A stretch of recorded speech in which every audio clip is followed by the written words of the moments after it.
90/10 பிரின்சிபலை பற்றி கேள்விப்பட்டிருக்கிறீங்களா? நான் சொல்றேன் கேளுங்க. 10% தான் நம்முடைய வாழ்க்கையில நடக்கிற நிகழ்ச்சிகள். மீதி 90% நாம எப்படி அந்த நிகழ்ச்சிகளுக்கு ரியாக்ட் பண்றோம், எப்படி பிஹேவ் பண்றோங்கிறத வச்சு இருக்குது. நம்முடைய வாழ்க்கையில நடக்கிற நிகழ்வுகளை, அதாவது அந்த 10% நம்மளால ஒண்ணுமே செய்ய முடியாது. அது வர முடியாம தடுக்க முடியாது.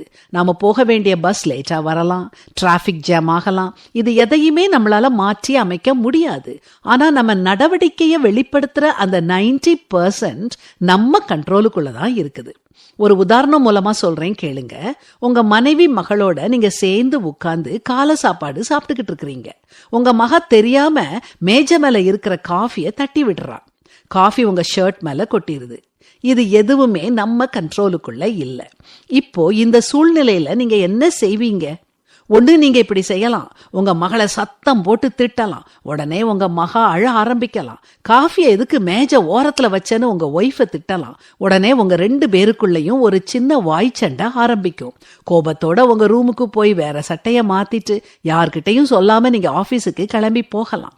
இப்படி போற பட்சத்துல ஆபீஸ்லயும் நீங்க நிம்மதியா இருக்க முடியாது. எரிச்சலோடையே இருப்பீங்க. அந்த நாள் முழுசும் பிளசண்டாவே இருக்காது. உங்க மகளுக்கும் மனைவிக்கும் கூட அந்த நாள் சந்தோஷமான நாளா இருக்காது. ஆனா காஃபி உங்க மேல பட்ட உடனே நீங்க வேற மாதிரி ரியாக்ட் பண்ணி இருந்தீங்கன்னா எல்லாமே வேற மாதிரி இருந்திருக்கும். உங்க மகா கிட்ட, பரவாயில்லமா, தெரியாம தானே கைப்பட்டு காஃபி கொட்டிட்டது, கவலைப்படாத, அப்பா வேற ஷர்ட் மாற்றிக்கிறேன் அப்படின்னு சொல்லலாம். மனைவி கிட்ட, இன்னொரு காஃபி போட வேண்டாம், நான் தண்ணி குடிச்சுக்கிறேன்னு சொல்லலாம். சாப்பிட்டுட்டு ட்ரெஸ்ஸை மாத்திட்டு 2 பேர்கிட்டையும் சந்தோஷமா பை பை சொல்லிட்டு ஆபீஸுக்கு கிளம்பி போயிருக்கலாம். உங்களுக்கும் உங்க மனைவி மகளுக்கும் அந்த நாள் நல்ல நாளா இருந்திருக்கும். உங்க வாழ்க்கையில சந்தோஷத்தையும் சமாதானத்தையும் நிர்ணயிக்கிறது நீங்க தான். அதே மாதிரி எரிச்சலையும் கோபத்தையும் கொண்டு வர்றதும் நீங்க தான்.